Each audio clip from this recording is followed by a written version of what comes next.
For a single precious second, the world seems to stop turning. Just take it in, Chad. Just take it in. Promises to keep.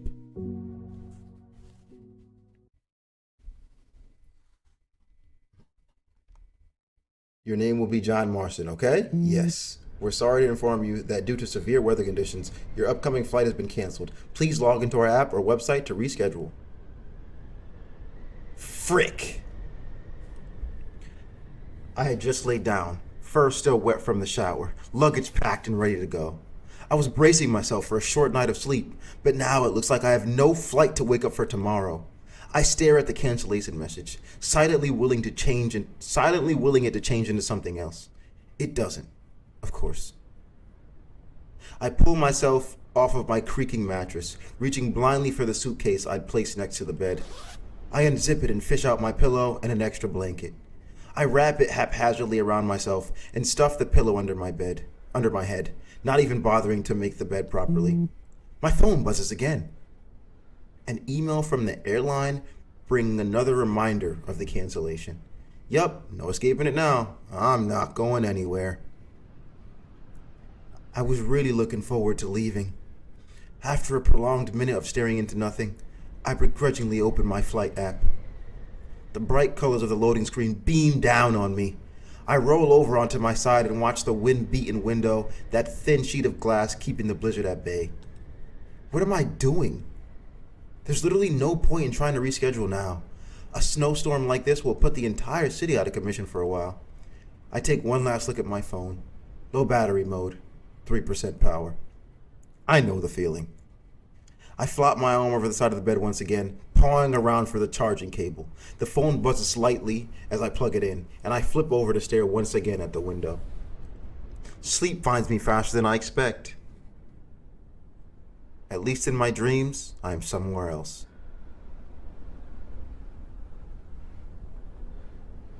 Somewhere else? Didn't you want to live here? Didn't you promise all those years ago to all those people that you'd return? Now that you're here, you can't wait to leave. Face it, you've returned, but you're not really living here. You're just waiting to die. I shiver a little. Something feels off. I poke my head out of the tightly wrapped nest of blankets. My bleary eyes take a few moments to adjust to the bright light peeking through the curtains. What time is it? I reach for my phone on the nightstand, sleepily sweeping my paw around my desk until I find it. I groan. Guess it's on the floor now. I begrudgingly roll to the edge of the bed, still somewhat protected by my covers, fishing my phone off the ground. I tap the screen to check the time.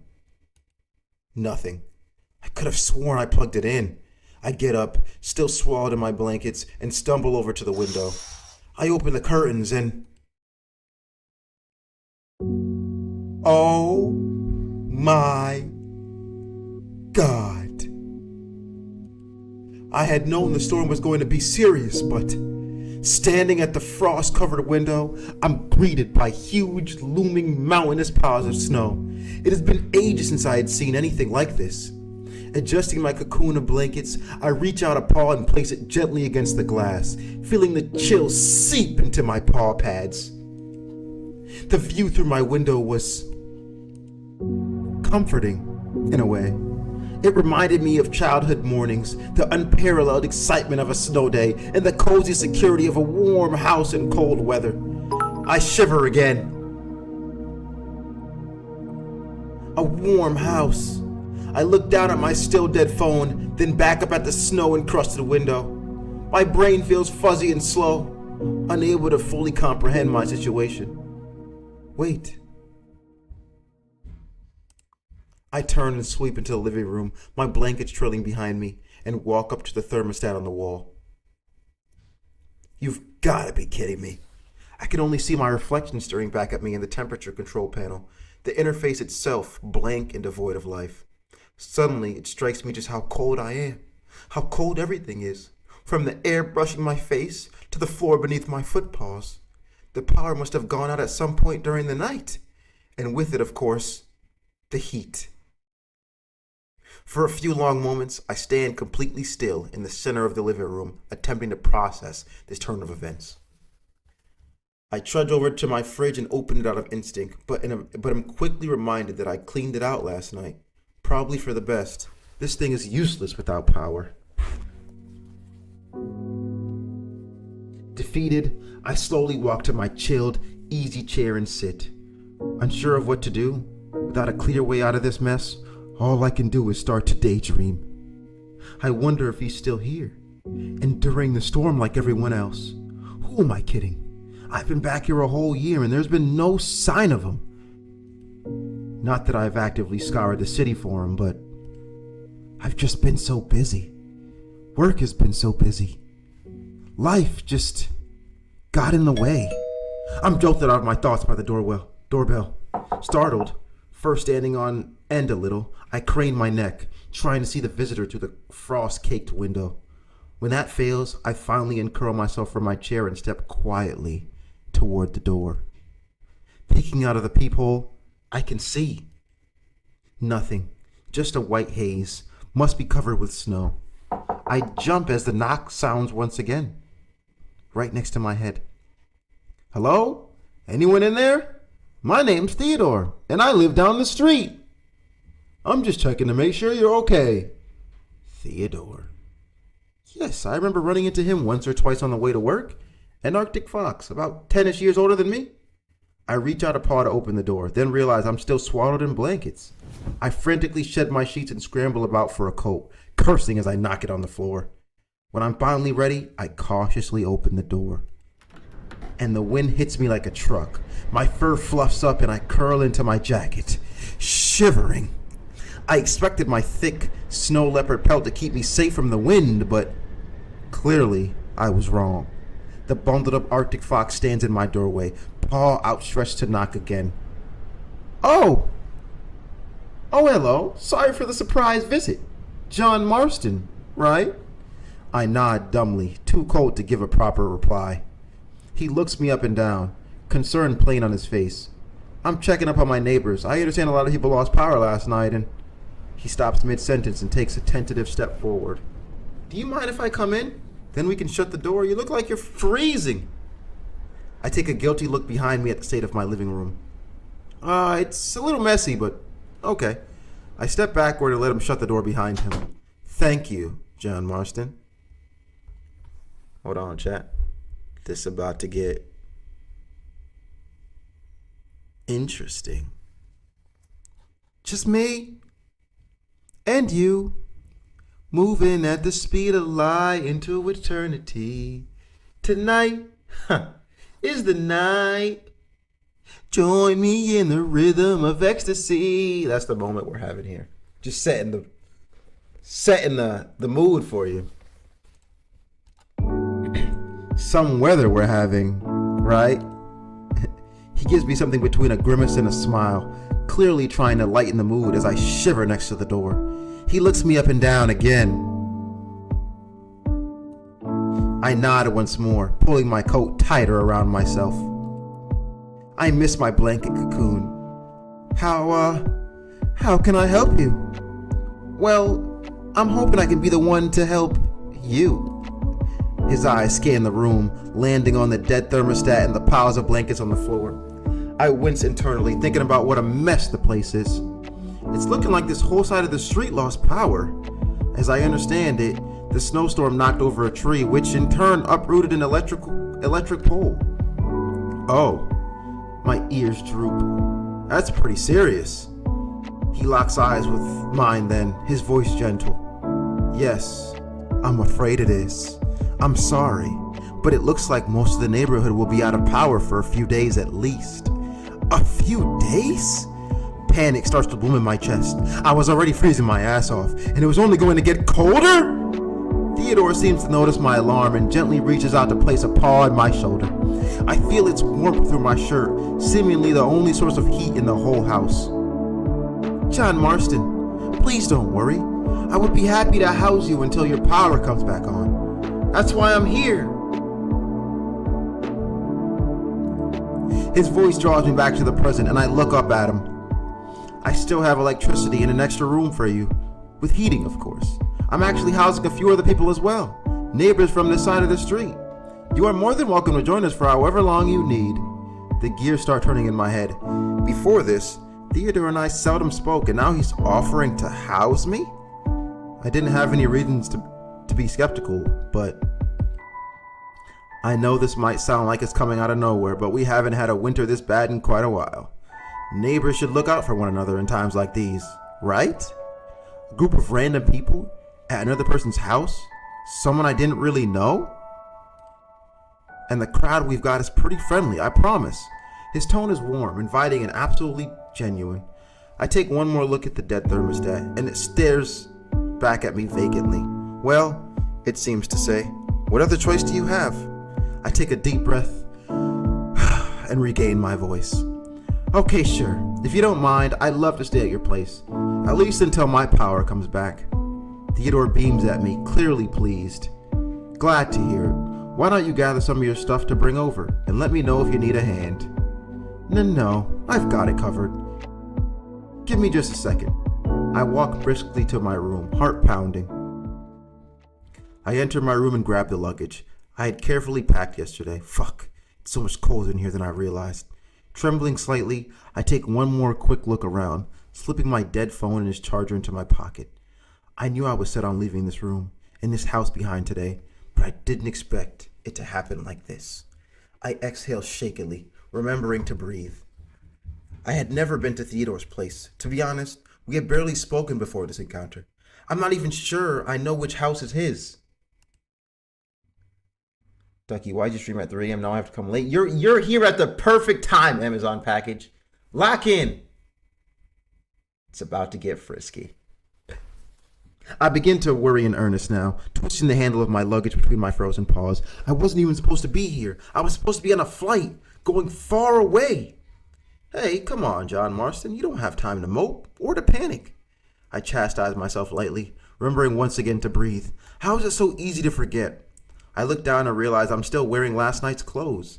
I should probably change real quick, especially if I'm going to be meeting new people. Oh God.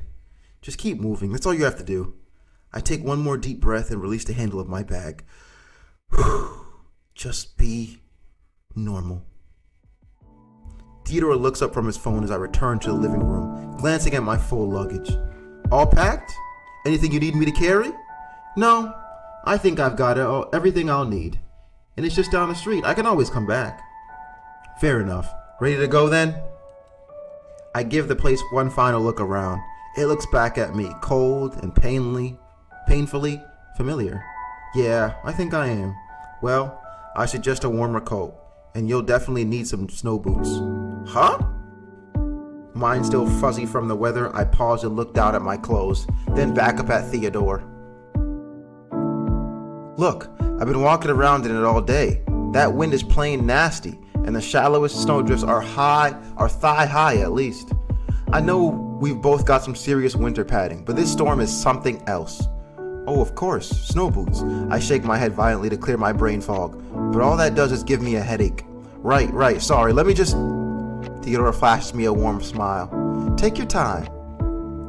I putter around the messy room, collecting my thickest coat and sturdiest boots. My paw twitches slightly at how cold they are. It felt like everything in the house froze overnight, including my brain, I guess. I quickly zip up my coat and button over the zipper, then begin struggling with the boots. There we go, that's more like it. I try to give him a smile back. Ready to go? Promise this time.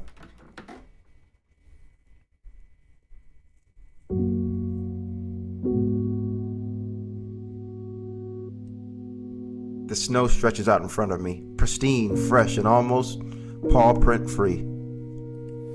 I take a few steps, disrupting the nearly perfect surface with my heavy, boot-clad paws. Despite Theodore's warnings, I gasp slightly as my legs sink in past the knee, cold slush seeping into my jeans. I lift my head slightly, and the snowfall seems to slow for a moment as I take in my surroundings.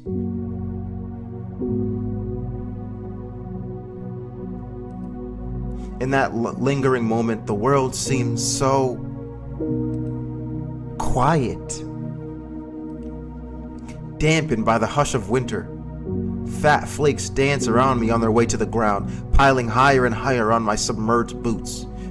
I resist the urge to stick my tongue out like I did as a kid, as I watch them descend.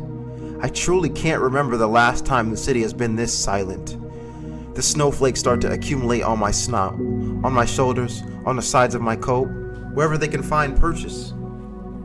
My snout starts to sting, yet my other senses feel so muffled. For a single, precious second, the world seems to stop turning. Just take it in, Chad. Just take it in. Yes. Just take it in.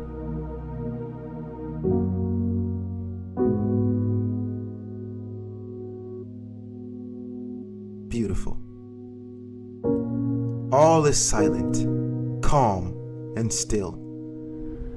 And then the wind picks up again, and the sweet, beautiful snowfall starts to blow directly into my face and eyes. I hiss in pain and hike up the hood of my coat. The howling gusts tear at the fabric, trying to rip it off and ruffle unchallenged through my fur. It's like nature itself is reminding me of its preeminence. I feel the weight of my cold phone in my pocket, a victim to the wrath of the storm. I think of the plane I was supposed to board, grounded by the weather, buried like the cars on the street. I feel helpless too, taking it all in, a speck in the endless white ocean whose tide could so easily sweep me away. I would be powerless to fight back. Then, a steady paw on my shoulder pulls me out of my thoughts. Hey, you alright? He's nearly shouting over the sound of the wind. I turn to face him, blinking and shaking the snow off my face. The gust waned slightly, and I managed to get a few words out. Yeah, I'm just adjusting.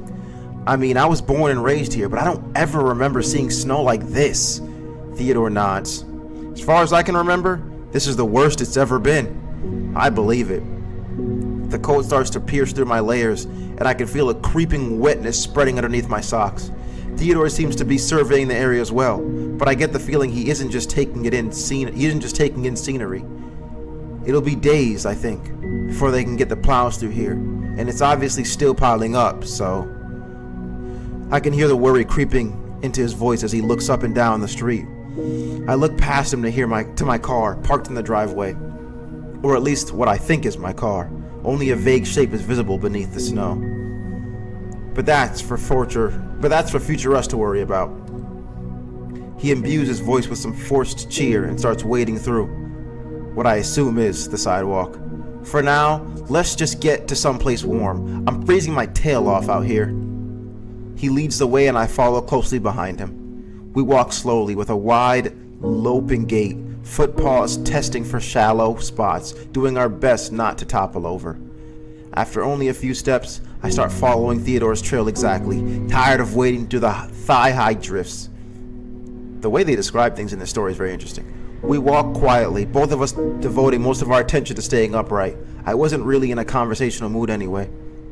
For some reason, it felt wrong to talk too much out here. Winter was speaking. We could choose not to listen, but we shouldn't interrupt. After a minute or so, Theodore turns back to me and points toward a nearby house. This one's mine. I blink in surprise. It's huge. For some reason, I hadn't expected him to own the biggest house on the block. We walk up the partially shoveled porch steps and he fishes a key ring from his coat pocket. I'll need to give this another shovel tomorrow. People will be coming and going. He turns the keys and opens the door. We both hustle in and hurriedly shut it behind us, eager to escape the chill. The warmth in the living room is heavenly, courtesy of a robust heating system and a merrily crackling fireplace. I can feel my muscles finally begin to relax in response to the welcoming heat. I don't think I realized just how cold I had been until this moment. We're back! Theodore calls out as we enter the house, but I don't hear a response. They must be busy. Oh well, you can meet them later. He sheds his coat and holds out his paw to take mine. As I struggle to remove my snow-filled boots, I can't help but ask, how many others are there? A smile returns to Theodore's face. He seems to have no shortage of those. Counting you, I'm expecting 5 gifts in total. He brushes the clinging clumps of snow off our 2 coats and hangs them neatly on a nearby rack. Some of them are still gathering their things. Not too many then. I wasn't sure what to expect, but I don't know if I could have handled something like a group of 10. Please sit down. He gestures to a couch in front of the fire, and I readily fall into one of the seats. I resist the tempting urge to immediately curl up into the warm cushions. Theodore looks me over again and continues. Anything to drink? How about some warm tea? I prepare the leaves myself. I suddenly notice how wet my pant legs are. Whoa, and guiltily shift them off of the couch. I think I'm good. To be honest, I kind of feel bad intruding in the first place, so. Theodore raises an eyebrow. Now I'm gonna stop you right there. As long as you are staying here, what's mine is yours. I promise you, there's no reason at all for you to feel bad or guilty. It's not as if the power outages are your fault. And speaking of, I felt how cold it was in your house. You must still be freezing. Please let me bring you a warm mug of tea. Alright, you got me. Some hot tea sounds wonderful right now. Excellent. I'll be back in just a second. He turns and begins to walk through to the kitchen. Theodore? He stops in the doorway and turns. Thank you. Oh, you feel the beauty in here right now? You feel the beauty in here right now, chat? It's getting... Is anyone feeling warm and cozy in here? This is beautiful. These visual novels, beautiful every time so far. I feel molested. That's not bad depending on the situation you're in.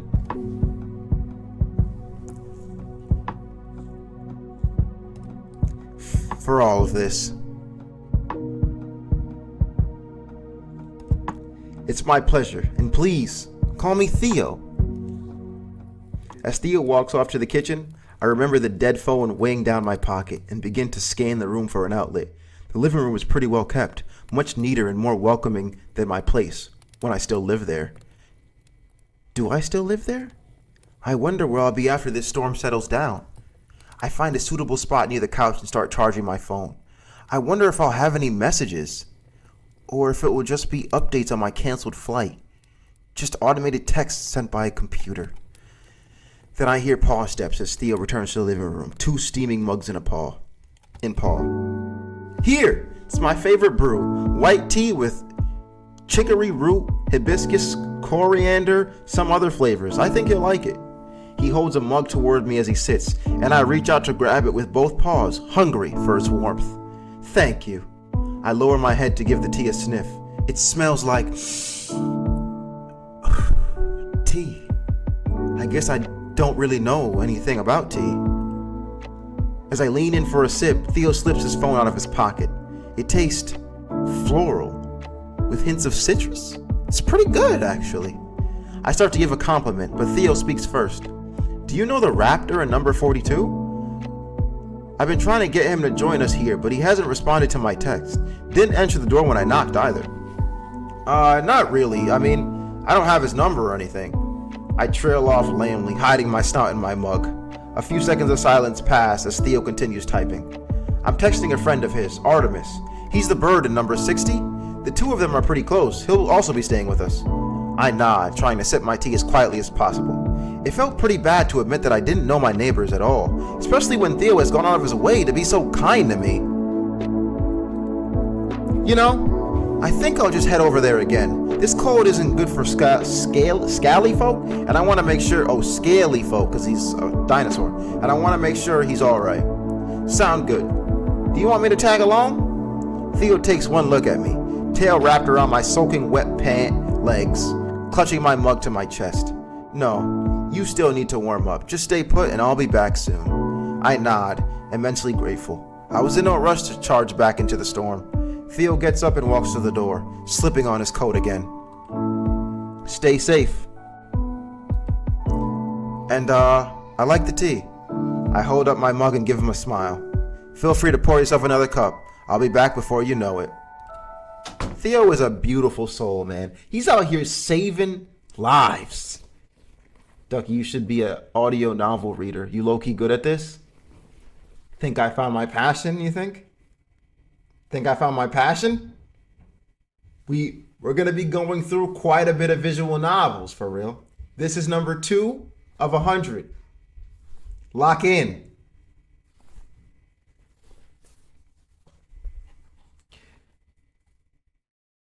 Pre-packed up? Oh, you think Theo might die out there? That's a possibility. The door swings shut, and I'm left alone with my tea and my thoughts. After a few more sips, I feel the comfortable heat start to seep into my core, slowly spreading throughout my body. I pull my still frozen foot paws up onto the couch and peel off my wet socks, tucking them into a side pocket of my bag. As the minutes pass, I start subconsciously prepping for company, my eyes fixed on the front door, waiting for it to open. I can do this. I can be normal. They'll come in through the front door any moment now. Then, I hear a door shut somewhere else in the house. I nearly jump off the couch, startled, before remembering the other house guests. I just hadn't expected them to be here already. I take a deep breath, my puffed up tail swishing back and forth. Ugh, why am I so jumpy? I hear the gentle tap of paws coming down the flight of stairs, the sound getting louder. I sit up and prepare to meet whoever is coming, tucking my tail behind me to hide my nerves. Theo, I just got a text from Artemis saying... Then the mystery guest comes into view.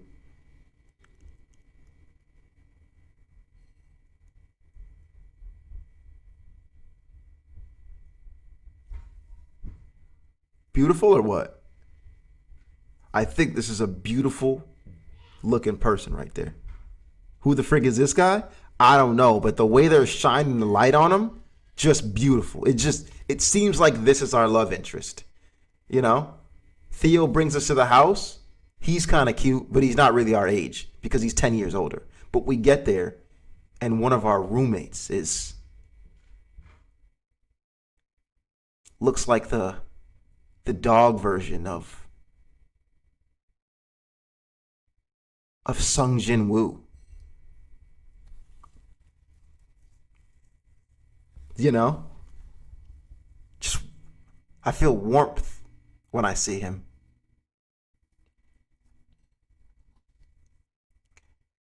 Why the hell is this furry stuff? We didn't need your fetishes. How do you know I have a fetish? He stops mid-sentence, making eye contact with me, and gasps loudly, an audible mix of shock and wonder. John Marston? My heart beats even faster. Those ear and fur patterns were unmistakable. Oh! It can't be. It had to be. Rofi? My heart drops. I feel time slow down around me. The dog freezes, eyes wide. He's clearly surprised, but I can't fully read his expression. Does he have some sort of grudge against me? Honestly, I'd understand if he did, given our history. We used to be the best of friends. Little memories flit across my mind.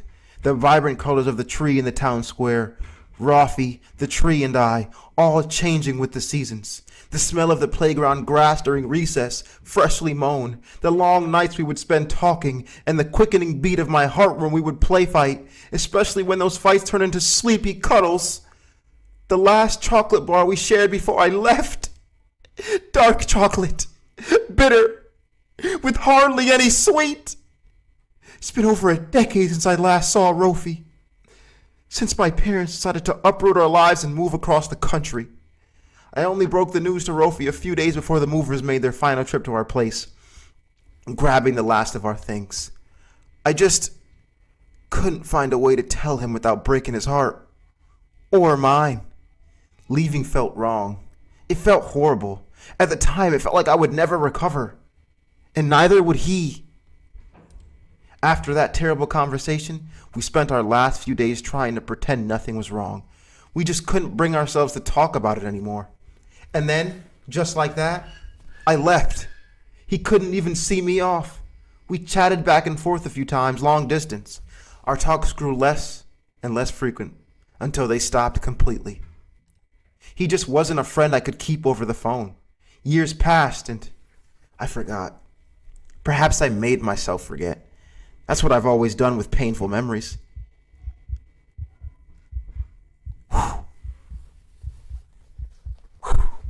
It's just getting deep. This is deep.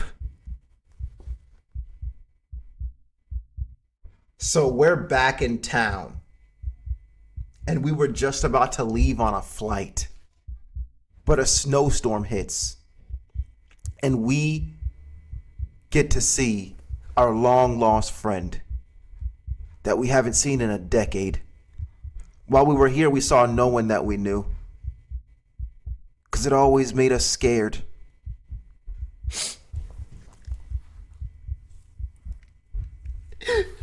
This shit gas! You know, the crazy thing is someone wrote this, edited it to make sure it was good, and actually said, yeah, I would put this on the internet. It's peak! Furries aside, bro. This is not about the furries. Get that out of your head. This is just a peak story. A single question settles like a lump in my throat. A childish question. A question a kid asks when they know they've done something wrong. Are you mad at me? I open my mouth to ask it, but... John Marston! It really is you! The bright orange dog breaks into a sprint across the room, arms outstretched. I barely have time to react before he tackles me into a soft, fluffy hug. Then we both fall back onto the couch, his momentum carrying us a bit too far. I lay there for a second, dazed. Then I feel him jump up from the couch. I'm sorry, it's been so long! You really are John Marsden, right? I didn't just hug some stranger? He really hasn't changed at all. He takes a seat next to me, eyes wide, but filled with energy. Still reeling from his football tackle, I find enough air in my lungs to respond. Yeah, it's me, John Marston. Wow, it really has been a while. What, like 10, 12 years? He says this incredulously, counting on his paws. The guilt rises once again to the surface. I didn't think I'd ever see you again. Hey, John Marston, you okay? I blink a few times, unball my stiff paws, and force myself to meet his eyes. Yeah, sorry, it's been a while, you know? I trail off, watching his face closely for a hint of sadness, a twinge of anger, anything really. But his expression doesn't really change. To an unknowing observer, it would seem we were only apart for a weekend. It has been... But it's just nice to see you again, really. The genuine warmth in his voice comforts me a little. Maybe he really isn't mad? I feel the same way, really. Amidst all the craziness, it's nice to see a familiar face. Knowing that we'd have to breach this topic at some point, I decide to take the leap. So, speaking of, what are you doing here? I wince a little. Not the smoothest seg. But he takes my question and runs with it, like the master conversationalist I remember. You'd never believe it. His voice practically drips with sarcasm. But I stayed here for all of high school and then for college at the suggestion of my parents. Some random dude's house? Oh God, Rofi's parents. Are they still the same? He rolls his eyes and nods. Yes they are. So you're still under their thumb? Rofi puffs out his chest proudly. Actually, I moved out, so not as much, I guess. My eyes widen. His parents were the extremely overbearing type. They loved keeping him in the house and would always give him shit for just asking to hang out with me on the weekends. And they were okay with that? You moving out? Well, sort of. That didn't sound too convincing. There's no way they would just let him move out. Not if they were at all the same people they were a decade ago. They, kind of made it happen themselves, really. I notice his tone drops slightly. I open my mouth and close it again, burning with curiosity but not wanting to pry. I decide to drop it for now and let the room go quiet. Anyway, enough about that. It takes him a moment or two to perk up. He's always had the ability to lighten a conversation, and I was always jealous of that. I'm still jealous of it. What are you doing back at this time of year? Missed me so much that you traveled through a snowstorm to see me? Alright, chat. We have now met the boyfriend. We are going to stop right here. We're at the 4-hour mark. This is where we're going to stop. Are we doing a part 2?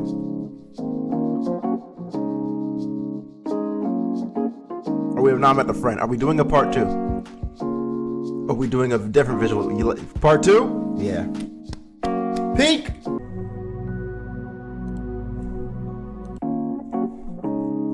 All right. So this is Rofi. This is our friend here. Miss me so much that you traveled through a snowstorm to see me? I resist the urge to flinch. Best just to tell him the truth now. It'll come out eventually anyway. Actually, I've been back nearly a year. So I'm John Marston. That's me. Okay. Okay, he wasn't happy with the fact that I was back for over a year. All right, he wasn't. What? A year? Why haven't I seen you at all then? I fold a little into myself and drop my gaze, though I can tell he's surprised, not upset. Thank God, not sure I could handle an upset Rofi right now. Or ever, really. Well, you know, we just kinda lost touch after a while. And I figured we were both busy with school and work and all that, so I wasn't sure how to get in touch with you anyway. My excuses were feeble at best, but Rofi remained just as chipper as ever. But you thought about me at least. Phew, that's a relief. Glad I wasn't just a poor, forgotten soul. Imagine, little old me being lost forever in the depths of your mind. He draws out his last words dramatically, then sticks his tongue out at me. He delivers his quips with the same energy I remember from childhood. But with all that's happened, they would take some getting used to again. And now that I've verbalized it, I guess I did think about him from time to time. Honestly, more than that, hell, I was thinking about him this morning. How could I not, given how close we'd been? I think I was putting off our meeting because I expected it to be so painful. I had expected anger or tears but we really just seemed to be picking up where we left off. Well, I'm surprised I haven't seen you around then. I always go on afternoon walks and I feel like I know almost everyone who lives here. Well, I don't get out that often. Oh, I bet. Let me guess, a grocery haul once a month? Hey, come on! It hurts because it's true. I try to mumble something witty in response, but it falls flat. I'm right, aren't I? I still don't understand why you choose to stay when your parents always let you go out whenever. Well, it becomes a lot less special when you can do it any time, you know? Sure, but having that freedom beats being trapped in the house every weekend of your childhood. He was right. When we were kids, he spent pretty much every weekend stuck upstairs in his room. Every Saturday, I would always try to sneak him a treat through his window. I would buy 2 of some new candy the mall was carrying, and we would walkie-talkie each other from across the street, critiquing our little snacks like we were on TV. He got really good at catching candy from his second-floor window. That was our Saturday night ritual. He'd always eat dinner extra fast so he'd have more time to enjoy his secret dessert with me. But now, it seems like we've completely switched our house-leaving habits. How ironic. Simpler times, huh? I don't miss them as much as you. You were probably the only thing that made it bearable back then. I could feel my face warming up. I hadn't expected such a compliment. Ha! You're blushing! I can't believe I can see it through your fur! He reaches out to playfully poke my cheek, but I bat his paw away, more amused than annoyed. He sticks his tongue out at me again, then swishes his tail slowly. So, what did you get up to once you left? He always did have a talent for tonal whiplash. Guess that hasn't changed either. Well, nothing much. Moved to a new city, went to a new high school with new people. I bet you were super popular. Everyone here loved you. One look at his face told me that he wasn't being sarcastic. Are you kidding? You were always the popular one. It wasn't a contest, and I promise, we all missed you lots after you moved. I don't believe you, but anyway. My new school was really different. Way, way bigger. Even the teachers were overwhelmed by the size of our class. I mean, I guess I made a few friends, but I never really connected with anyone there. To be honest, I was counting down the days till I could move away to college. Back then, I just wanted to be somewhere else. Suffer through this? This is not, you shouldn't be suffering right now. You should be feeling the love in the room.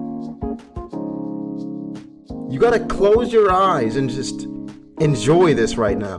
This is about to be some furry, gay love. I'm pretty sure that's what we're getting in this story. And honestly, I'm down. I'm down for the gay sex. I'm down. It's about time. Are they gay? I'm not sure, but when we were reading the synopsis on the game, it did say there would be homophobia. So, it's either we're gay or someone's gay. So, and as that changed, I pushed the thought away. And was it better? College? I mean, yeah, it was. This is gonna sound cheesy, but it helped me find myself a bit, you know? Rolfie's ears perk up and his smile widens.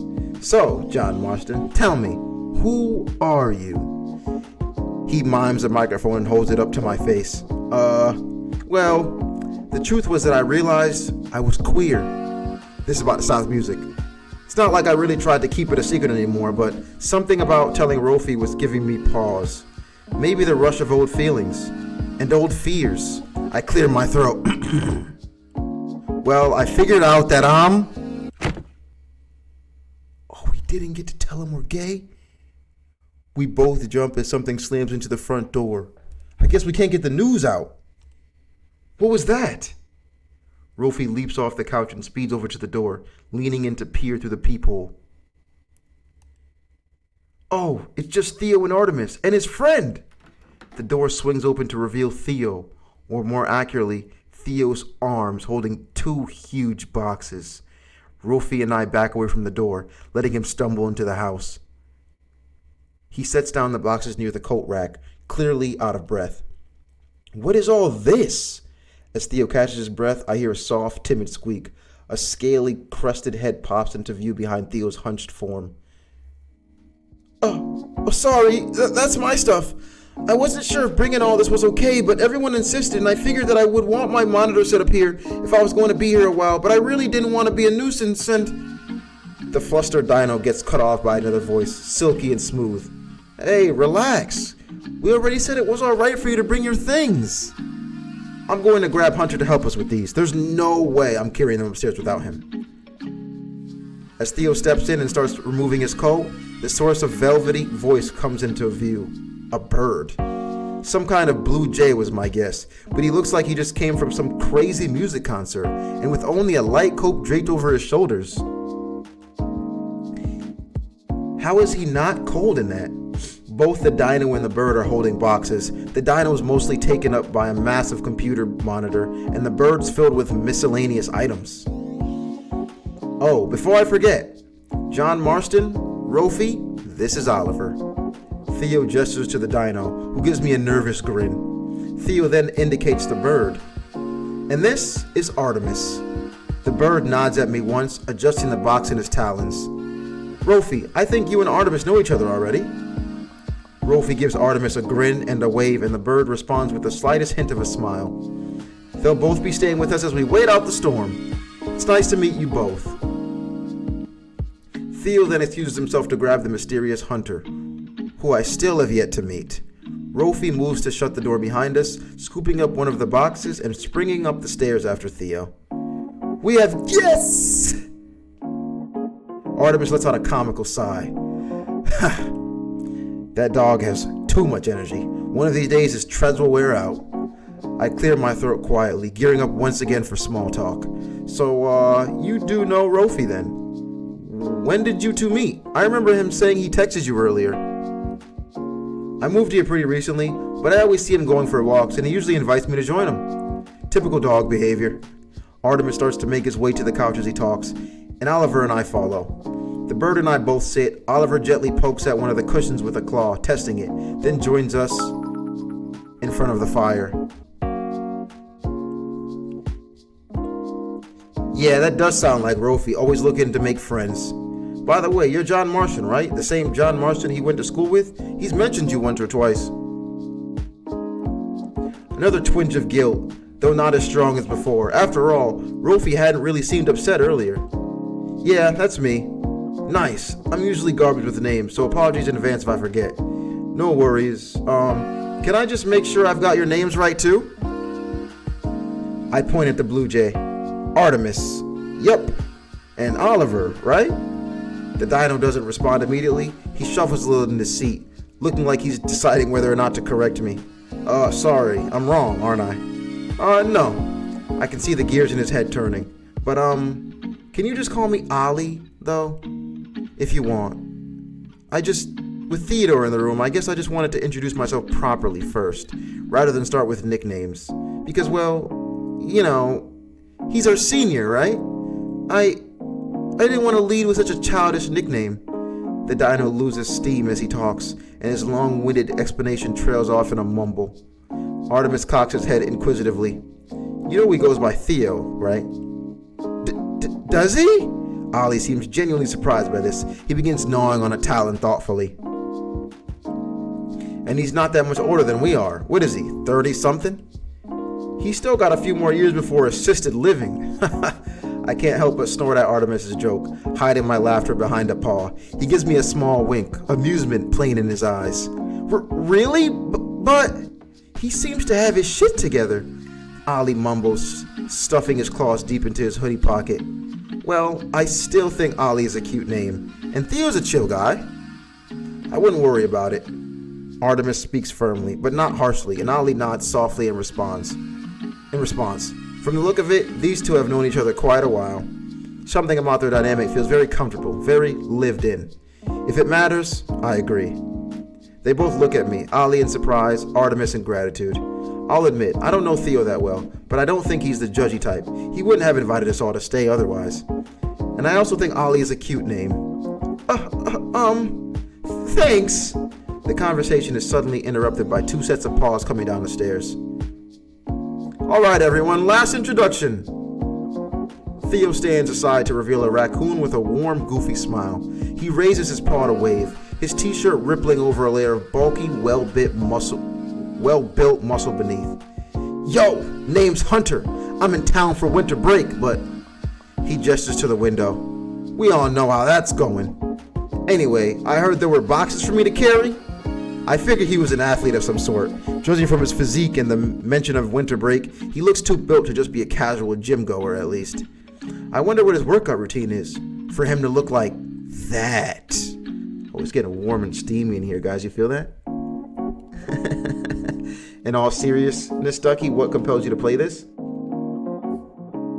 I see peak, I play peak. That's really it. Like, I see peak, I play peak. I don't really ask too much questions. Can I say, man? Be honest, you're getting locked into the story. You don't have to judge yourself for it. It's okay.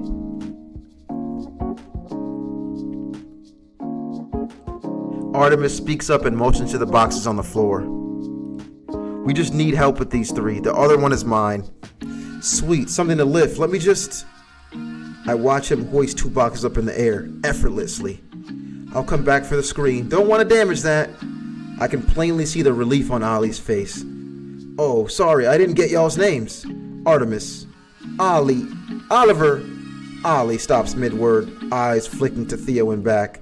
Out of the corner of my eye, I see Artemis raise an eyebrow. And I'm John Marston. Great to meet y'all. Be back in a sec. He follows Theo back upstairs. Each step he takes is as light and careful as when he came down. It was like the boxes didn't weigh anything to him. Did he really say sweet something to lift? What a guy. His tone is snarky, but not malicious. Just showing off, I guess? Ollie chuckles nervously. But I mean, he was nice enough to carry all the stuff I brought, so... Gosh, I really should have left most of it behind. If I had... Ollie. Artemis interrupts him gently. Theo said it was fine, remember? And you saw how excited Hunter was to have something heavy to carry. You practically did him a favor. Ollie seems to settle slightly in his seat, his nervousness abating somewhat. Right, sorry. Nope. That gets a real laugh out of Ollie, showing off a mouth of razor-sharp teeth. The bird looks up from his phone and makes eye contact with me. This is a little game me and Ollie play sometimes. Whenever he apologizes unnecessarily, I just say, nope. It does help, actually. Well, until I forget again. Yeah, until you forget again. Don't worry, I'll keep doing it. I hear Hunter come back down the stairs without Theo this time. Hey, Ollie, Theo wants to show you your room. I can see Ollie freeze up as he hears his nickname, but he tries his best to play it off. Oh, coming! I'll come too. John Marston, you joining us? I think I'll hang here a bit more. Might be nice to get a moment to myself.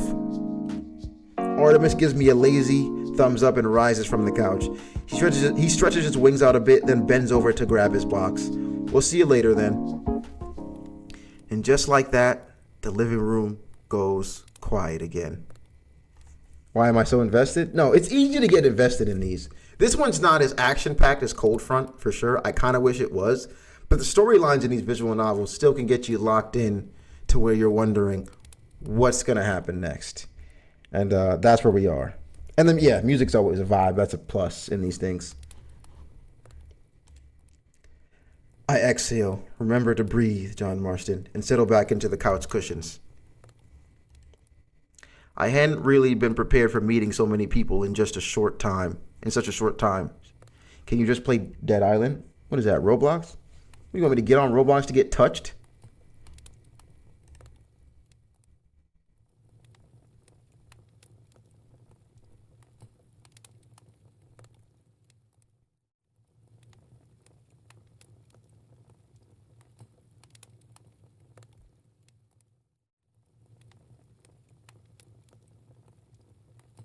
No one's touching my Nunu, son.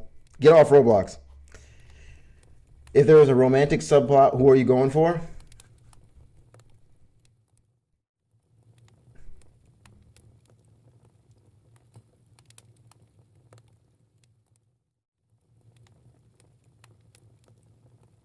I gotta vote for me, man. I like John Marston. I hope John Marston, and it's gotta be John Marston and our boy Rofi. Like, we're definitely going to get in there, dude. I hadn't really been prepared for meeting so many people in such a short time. And for reconnecting with an old friend, too. I take a moment to relish the silence, knowing it will be in short supply in the coming days. Sure enough, it isn't long before more paw steps echo in the stairwell. I would actually hate to live with this many people, bro. I would have probably just stayed in my house and froze to death because fuck that. I hear some audio coming from a phone, followed by a familiar soft giggle. Then Rofi hops off the second last step and comes into view. Hey, John Marston. What you up to? You can just hear the love in the tune when he comes around.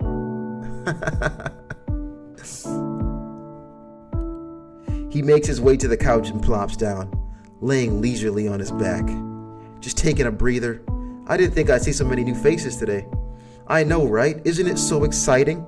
Well, I mean, yes, but it's also exhausting.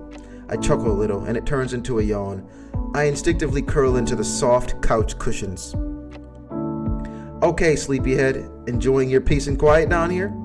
I curl up even more, a mischievous smile spreading across my face. Sure am.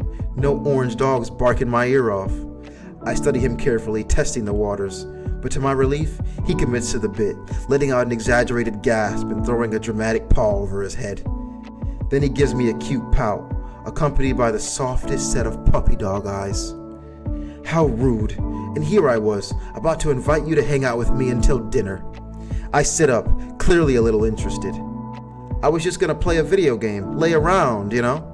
Just as I'm about to respond, we hear more paw steps on the stairwell. Hey, you two, just here to grab that last box. Rofi and I both wave to him. John Marston, you've met Hunter, right? Just a few minutes ago, yeah. Hunter bends down to scoop up the cargo. Yep, we're best friends already. Wow, John Marston, for someone who leaves the house once a month, you seem to make friends pretty quickly. I force a smile, wincing internally, if only he knew how wrong he was. Hey, maybe they've got all the practice they need, 100% friend rate whenever they meet someone new. They both laugh, bouncing off each other's energy. The two of them together are silly, but I could see them being a bit much, too. Oh, dang. Hunter points to the one last box, lying forgotten near the door. There's another monitor in that box? Hey, John Marston, want to grab that for me? I don't want to carry too many fragile things at once. And now you're stealing John Marston from me? How could you? He nudges me playfully. See, I told you, you were always the popular one. You can have them back after they help with the boxes. We all gotta do our part around here, right? I can tell he's joking, but the comment still sends a jolt of guilt down my spine. Of course I'll help. Once we get this settled, then... I'm interrupted by Theo shouting down the stairwell. Hunter! You get that box yet? Oh, that's our cue. We're coming, Theo! I scurry over and grab the remaining box, surprised by its unexpected weight. Hunter turns to Rofi, who's now making himself comfy on the couch, absorbed in his phone. Don't have too much fun by yourself now. What? No, I'm coming too. He sticks out his tongue at Hunter and, in record time, jumps off the couch and zips past him up the stairs. And there he goes. You know, I always said he should try out for track. You two know each other? I feel like I'm doing a bad job keeping up here. Yeah, same college. I mean, he's graduated, obviously, but we were buds. Makes sense. They seemed way too comfortable around each other to have just met today. I should ask them about that sometime. Anyway, we're needed at the front line. Hunter bounds upward, humming a jaunty tune. As I start to follow, I take a moment to adjust my grip on the box, and my eyes fall on the numerous photos adorning the stairwell walls. Many of them were of, presumably, Theo's childhood, days spent camping, playing in the yard, at the amusement park. One in particular catches my eye.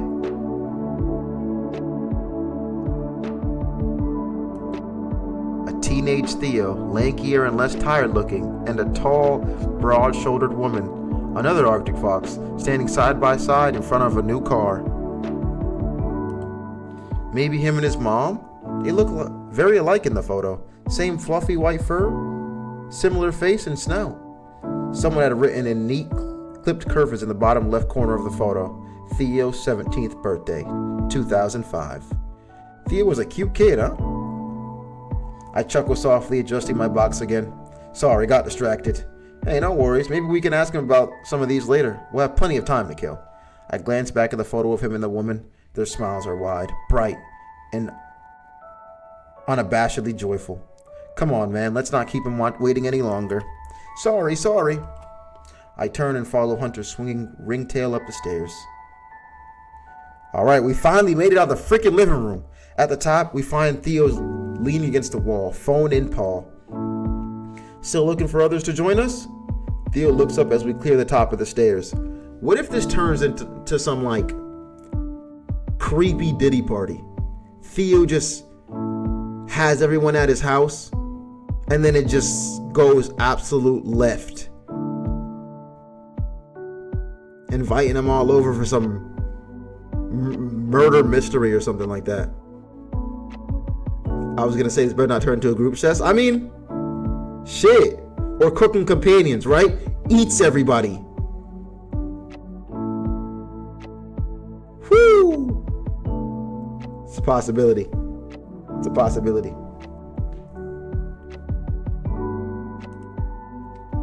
Oh yeah, I'm just making sure no one else needs anything before it gets dark out. Hunter grins. You're a good egg, Theo. I nod, heartily in agreement. Yeah, it's awesome that you're looking out for so many people. We all really appreciate it. He clears his throat, his voice a little huskier than normal. It's nothing really. This is a big place. Might as well put it to use. And it has everything. Wi-Fi, food, electricity. Hunter fakes a little shiver. Heating. Who wouldn't want to live here? I suppress a chuckle and roll my eyes at the Rofi-like performance. Well, I'm happy you're making yourselves at home. Oliver is staying in that room down the hall. Rofi already ran past, as I'm sure you noticed. Right on cue, I hear his muffled woof of laughter. Theo leads us over and knocks gently to announce our presence. Come in. Theo pushes the door open. Artemis is sitting in the middle of the floor chatting with Rofi while he unpacks. Ali, on the other hand, is scurrying around the room, holding 5 trailing cables in one hand and his phone in the other, muttering to himself. Just gotta put this here, and this cable should go on the desk, and oh gosh, who sits me right now, of all times?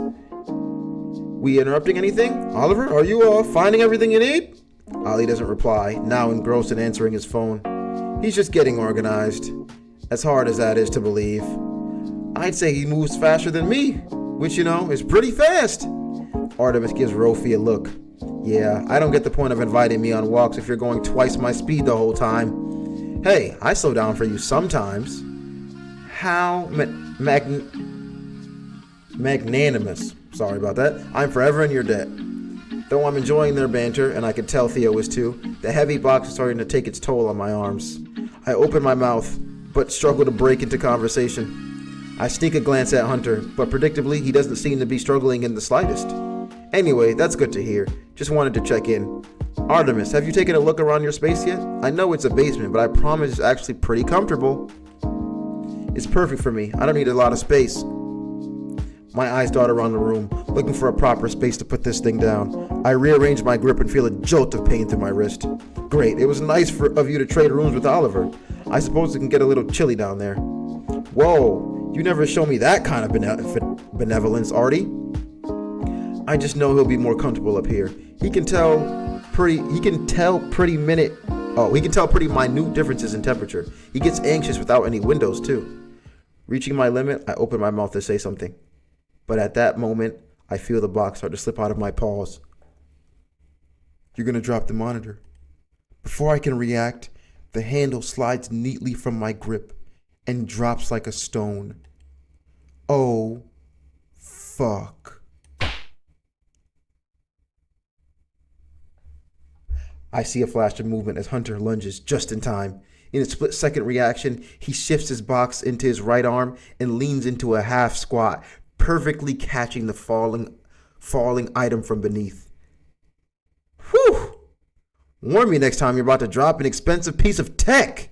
For a terrible moment, I just stand there, feeling the stares of everyone in the room boring into me. Even Ollie snapped out of his intense focus to watch.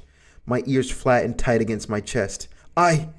Oh God, I'm so sorry. My voice breaks the spell and Ollie zooms over to us, snatching the lid off the box and peering inside.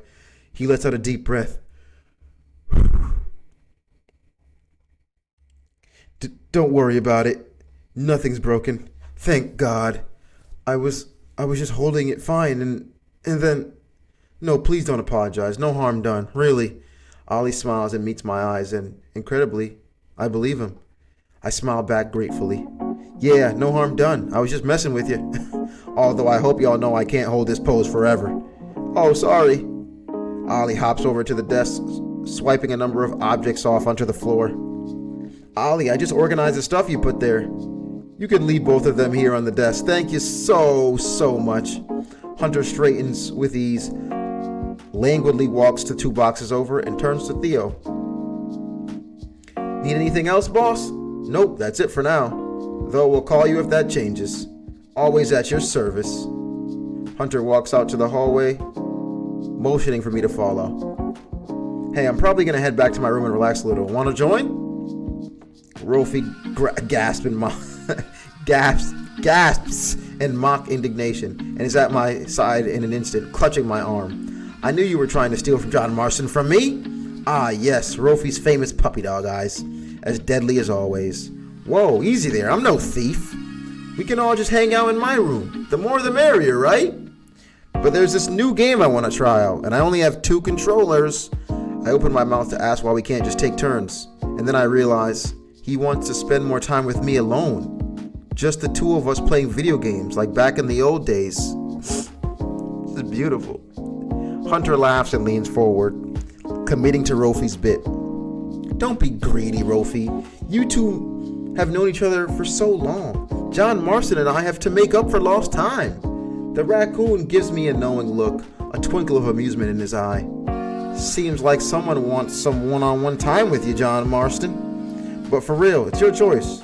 Just know my door's always open too. Rolfie giggles, breaking character for a moment, before snapping back into that lethal pout. Oh, of course, feel free to leave poor old Rolfie behind.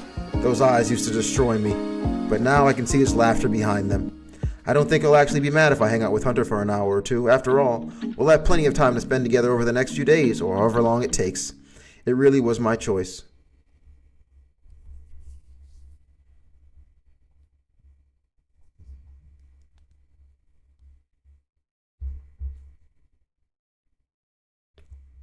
Who we going with, chat? Are we going with Rolfie, our friend of many years that we haven't seen in a while? Or are we going with Hunter, the new guy, the raccoon with sexy muscles? Ew.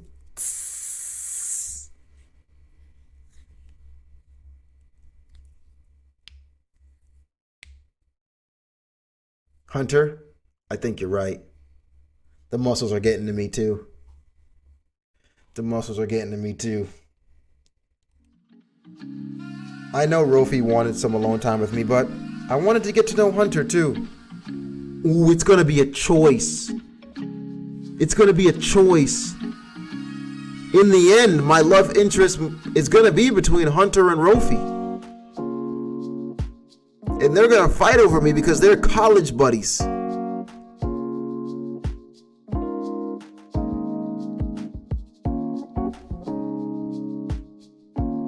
What the fuck are you playing? I'm playing Peek. Just lock in, shut your mouth, and watch.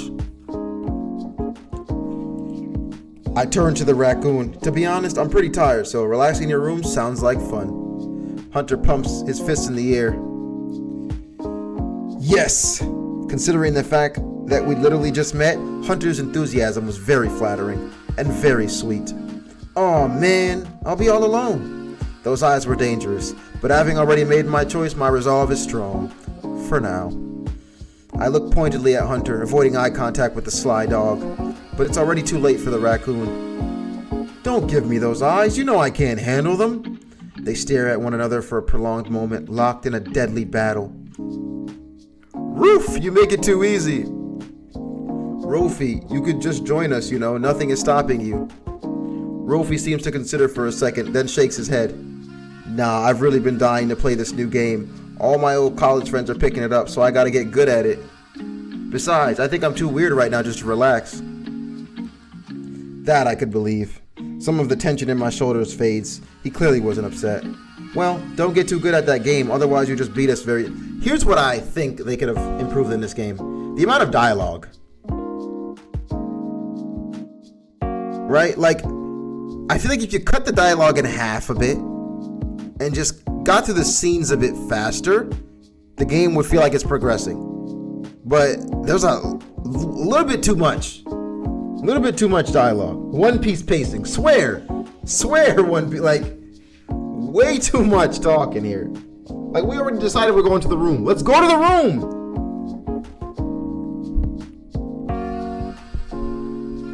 Well, don't get too good at that game. Otherwise, you'll just beat us every time. No promises. Rofi turns to me with his trademark warm smile. I see you've become puppy eye resistant since childhood. Very impressive. I'll have to come up with some new tricks. You two have fun. We'll definitely have time to hang out later, John Marston. And with that, and with a flash of his orange tail, he's gone, skipping down the hall. Alright, now we get some one-on-one alone time, yeah. Dang, did he say childhood? Y'all go back a long way, huh? Yeah, it's a really long story, actually. To be honest, I didn't really want to get into it with Hunter right now. The raccoon nods, clearly picking up on my reticence. Hey, no worries. Anyway, my room's just down the hall. As we walk down the hallway, I watch him hop from paw to paw, jumping to touch the ceiling with each movement. I can't help but notice his toned legs every time he springs upwards. My defense, they looked huge, flexing to support his frame. Judging from their interaction earlier, he seems to be the only one here who can match Rofi's energy level. Hunter stops in front of his room door and strikes a pose. And now, I present my humble abode, also known as Theo's spare room. I take a few steps in and look around. Bro's really on the workout. A laptop and some folders are stacked neatly on the desk. On top of the stack sits a binder labeled Fall Semester in remarkable penmanship. The same perfect handwriting covers a few spare papers, presumably schoolwork of some sort. I spot a collection of dumbbells and a sturdy-looking workout bench against the wall. The whiteboard perched above them catches my eye. Hunter's workout routine looks pretty serious. I think back to the box fiasco and my arms twinge in pain. His bed is made up neatly as well, from the perfectly symmetrical blankets to the fluffed up pillows. Wow, it's so tidy. I get that a lot. Hunter walks over to his bed and takes a seat. Don't believe everything you hear about raccoons. I clear my throat and shuffle my feet, realizing how that first statement came out. He was right though. I was expecting something closer to the chaos in Ollie's room, especially after seeing how my, admittedly few, sporty friends lived in college. Right, sorry. My mind is open to the possibilities now. I mime a mind-blown motion around my head, which earns a smile from Hunter. Good to hear. Feel free to take a look around. I'm just gonna chill here. By the way, mind if I play some music? Helps me chill. Go for it. Some kind of hip hop slash R&B? Up tempo but still relaxing with a strong beat. Seems fitting. I walk over to the desk, mostly just to admire the handwriting on the binder. Did you write this? Yeah. He beams proudly. When I was a kid, we had someone come over once a week to teach me to write like that. I'm happy I still got it. I resist the urge to raise an eyebrow. I had no idea those kinds of people exist. I mean, a handwriting tutor? That feels pretty fancy.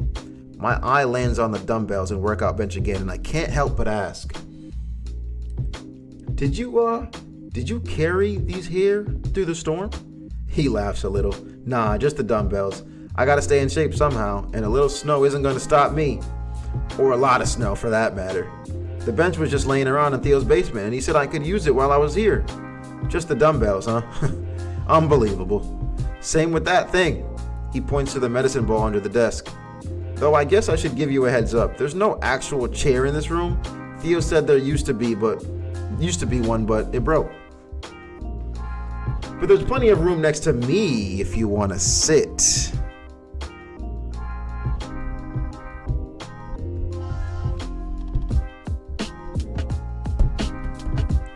Take a seat, baby.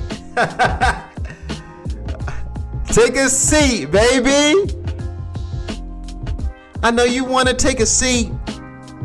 I know you just want a treat.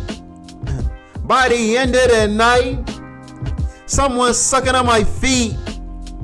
I'm a raccoon. My name's Hunter. You're John Marston. Let's get under the covers. Baby, I could be your lover. Spread you up with some butter. Trust me, I'm a raccoon.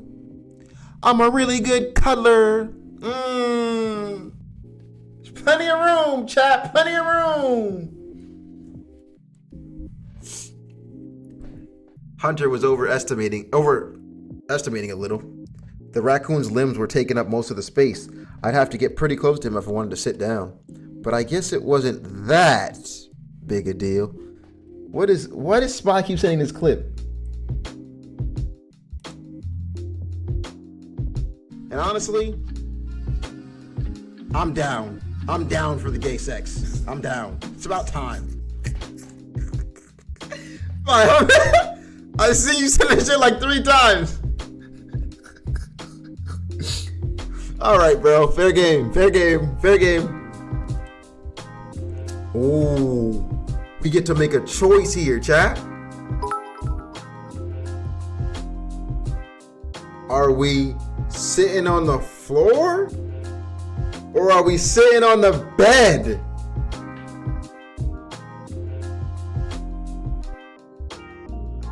Bed? See, y'all are wildin'.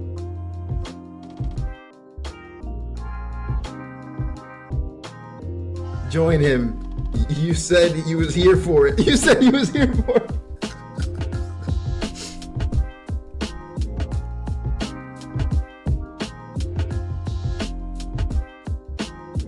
I mean, if he feels comfortable offering, then I don't mind sharing the bed with him. I nod and take a seat next to him, sinking in just a little. The mattress is nice and firm. Memory foam, maybe? I think of my creaky old mattress at home and settle in further. I could get used to this. What you mean by that? Anyway, sorry. What were we talking about before? Your tidiness, I think. But we can stop if I'm prying too much. No, I don't mind. My parents only started pushing me towards athletics in high school, so I wasn't really sporty for most of my life. And they always wanted to keep our houses spotless, so I grew up being super conscious about neatness and cleanliness. Did he say houses? That's what I'm saying. With an S? I believe he did. I make a mental note of that, but continue the conversation. That's interesting. I feel like all the college athletes I would have known started when they were kids. Yeah, my journey was a little unique there. I actually tried a bunch of different things. Well, my parents made me, but still. And none of it ever really stuck until high school. I see, and do you like... I stopped mid-sentence, realizing I didn't actually know what sport he played yet. He raises his eyebrow and smirks mischievously at me, clearly waiting for me to guess. Like... If you were to guess, what sport does he play?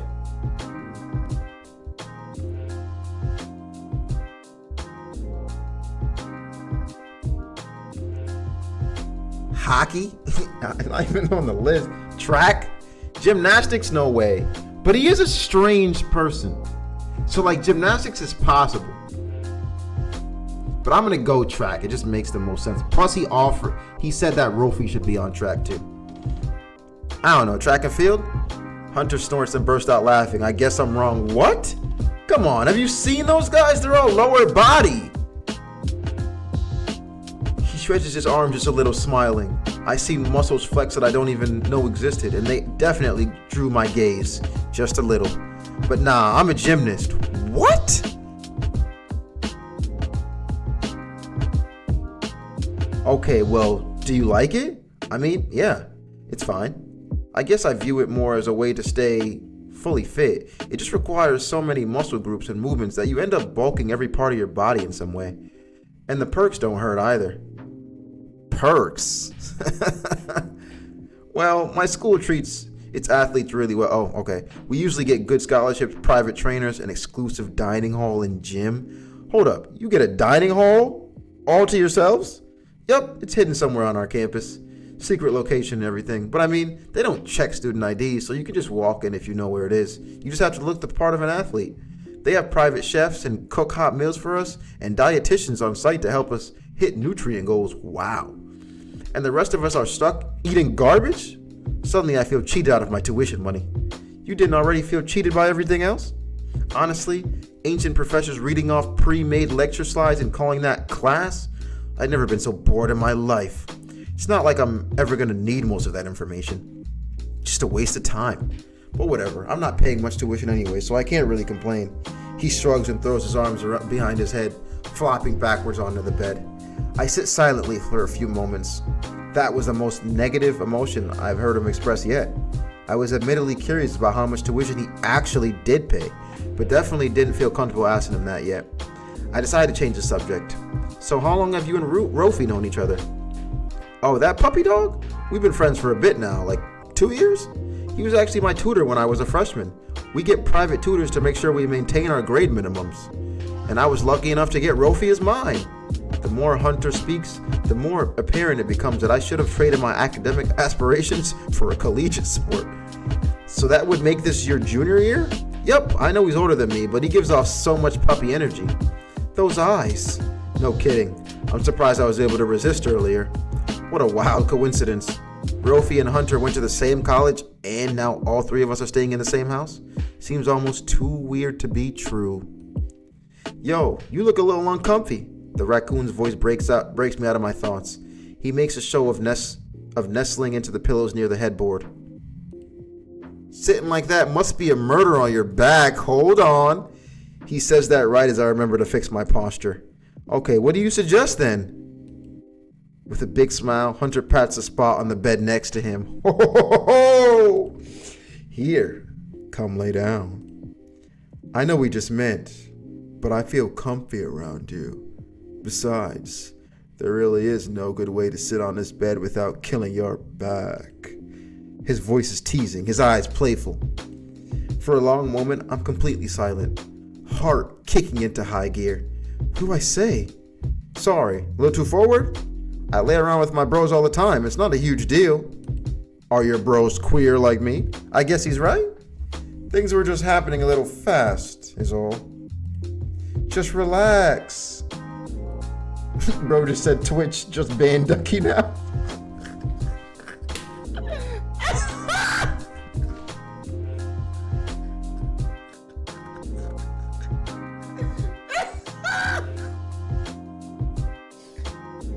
Damn, Tao! What did I do to you, bro? Midoki, be safe, bro. Have a good night, man. Have a good night. Take care. Oh my gosh. What will your kids think watching this back? They'll think that I'm me. The same weirdo dad they've always had. My energy doesn't shift too much from real life to chat, guys. It doesn't.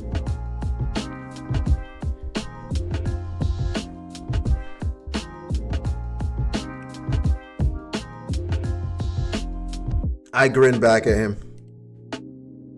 You're bros, huh? Yeah, my teammates, straightest dudes I've ever met, but they're not toxic about it. All really chill guys. If I'm being honest, I felt a little relieved that Hunter didn't immediately mark me as queer. Or at least, it seemed like he hadn't. Nah, he knows. He knows. He can spot it. And would it really matter anyway? Honestly, no, it's just a bunch of bros chilling. Or whatever. Let's go for it. I twitch my tail out of the way and roll onto my back, scooching up the length of the bed till I'm next to him. I can taste his scent in the air. It's warm and masculine, with a pleasant hint of some fruit I can't identify. Way too complex to be a normal deodorant. Are you wearing cologne? Huh? Oh yeah, I use whatever stuff my parents get for me when I'm not working out anyway. For some weird reason, they don't like when I use deodorant, but I'm literally an athlete. I don't have a choice. Interesting. Cologne isn't cheap, and this brand smelled really fancy. You can get closer, you know. I'm not gonna bite.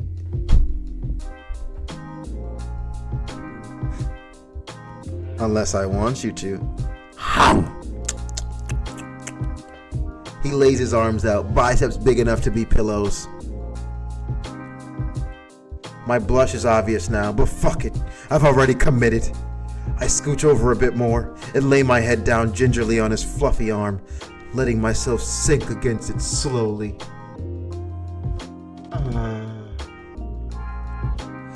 What's the fruit in your cologne? I can't quite tell. I don't think bros lay like this. I don't be laying on niggas' arms, bro.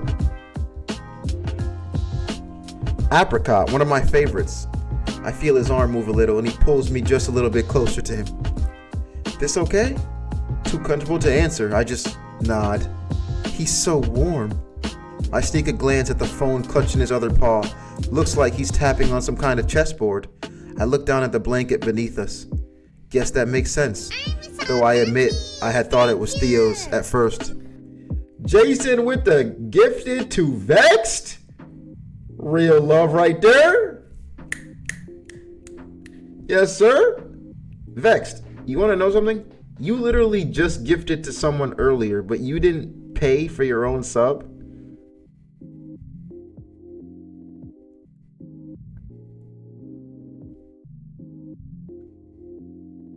Like straight love right there, you doing that, but like you should have looked out for yourself first too. Let's be on YouTube? Oh, hell yeah. I don't like spending money on myself. Oh, you gotta break that belief, man. You're worth it. You're worthy. You're worthy. Spend money on yourself. Chess, huh? Are you good? He shakes his head, still focused on the screen. His whiskers tickle my face lightly.